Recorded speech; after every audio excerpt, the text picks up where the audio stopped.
আমার চ্যানেলে সকল বন্ধুকে জানাই স্বাগত। আমি আবার চলে এলাম একটি রেসিপি নিয়ে। রেসিপিটি দেখুন, দেখে ভালো লাগলে লাইক শেয়ার কমেন্ট অবশ্যই করবেন। আর যদি নতুন বন্ধু হয়ে থাকেন একটা সাবস্ক্রাইব করে দেবেন।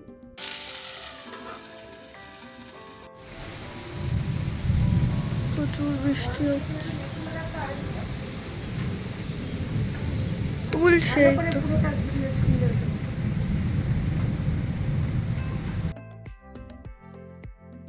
উল্টে রেসিপি করব, সেটাই আপনাদের সাথে শেয়ার করব। মশলার বাটিটাকে দেখার দরকার নেই, এটা আমি ইউজ করছি, ফেলে দেবো, বেশি দিন রাখবো না। এর মধ্যে নিয়েছি টক দই, কাবাব মশলা, আর নিয়েছি লঙ্কার গুঁড়ো, নুন, চিনি, সব কিছু একসাথে টক দইয়ের সাথে ফিটিয়ে নিয়েছি। বর্ষার সন্ধ্যায় ভাবলাম একটু কিছু চটপটা খাওয়া যাক, তাই ফ্রিজে একটু পনির ছিল, সেটা দিয়ে বানালাম আজ কাবাব, পনির কাবাব। সেটাই আজকে আপনাদের সাথে শেয়ার করব। পনিরটাকে খুব ভালো করে ধুয়ে নিয়েছি, নিয়ে বড় বড় টুকরো করে কেটে নিয়েছি। ক্যাপসিকামটাও ধুয়ে টুকরো করে কেটে নিয়েছি। নিয়ে পনিরের মধ্যে গোলমরিচ, নুন, চিনি ভালো করে মাখিয়ে নিলাম। তারপরে একটা বাটির মধ্যে নিলাম কিছুটা দই, কিছুটা কাবাব মশলা, আর নিলাম অল্প একটু লঙ্কার গুঁড়ো, স্বাদ মতো নুন, চিনি আর টক দই। সব কিছু নিয়ে খুব ভালো করে ফেটিয়ে নিয়ে ওই পনিরের মধ্যে মাখিয়ে নিলাম।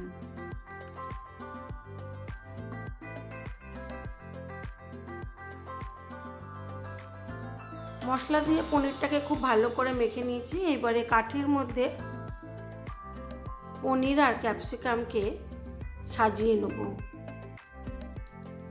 নিয়ে তারপরে কিভাবে বানাচ্ছি সেটা দেখাই, চলুন।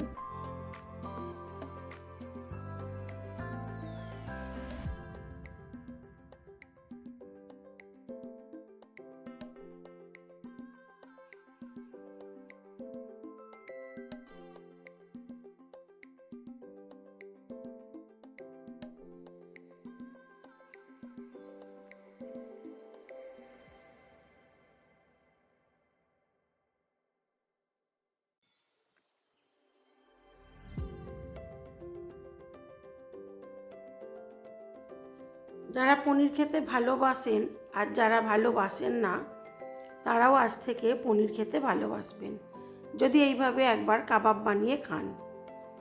তবে এর মধ্যে অল্প একটু পেঁয়াজ বাটা আর আদা রসুন বাটা দিলেও খেতে বেশ লাগে।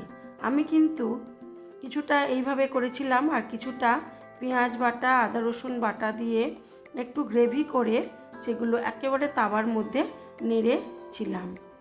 সেইভাবে খেতেও বেশ সুন্দর লাগছিল। কড়ার মধ্যে দিয়ে দিলাম সাদা তেল, খুব বেশি দেবো না, এটা ডুবো তেলে হবে না, এটা কম তেলেই হবে। আপনারা চাইলে বাটার বা ঘিয়েও করতে পারেন। তেলটা গরম হয়ে গেছে, এবারে দিয়ে দেবো পনিরের এই স্টিকগুলো, দিয়ে ঢাকা চাপা দিয়ে কম আঁচে হতে দেব। এটা ঢাকা চাপা দিয়ে করব, তাতে মশলাটাও খুব ভালো করে কুক হয়ে যাবে এবং ক্যাপসিকামটাও হালকা সেদ্ধ হয়ে যাবে।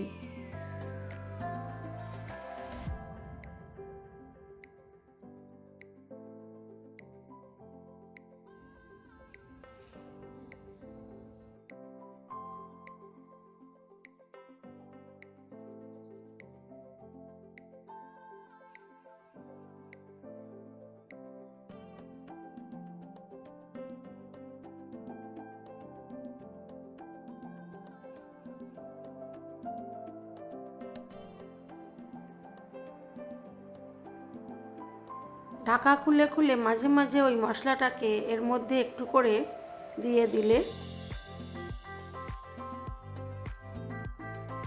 পনিরের টেস্টটা আরও বেড়ে যায়।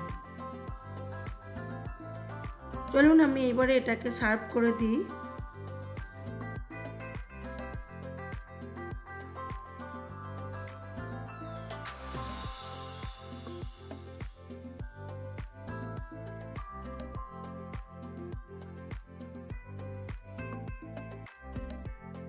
আমার এই ভিডিওগুলো যদি আপনাদের ভালো লেগে থাকে তাহলে লাইক শেয়ার কমেন্ট অবশ্যই করবেন, আর যদি নতুন বন্ধু হয়ে থাকেন একটা সাবস্ক্রাইব করে দেবেন।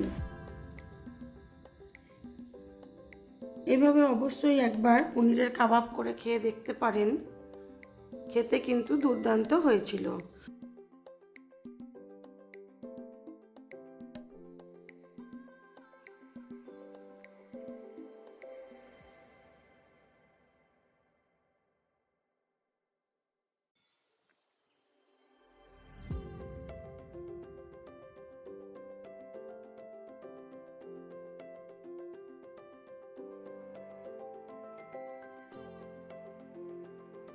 আমি তো লেবু, পেঁয়াজ আর মেয়োনিজ, টমেটো সস দিয়ে এটা সার্ভ করেছিলাম।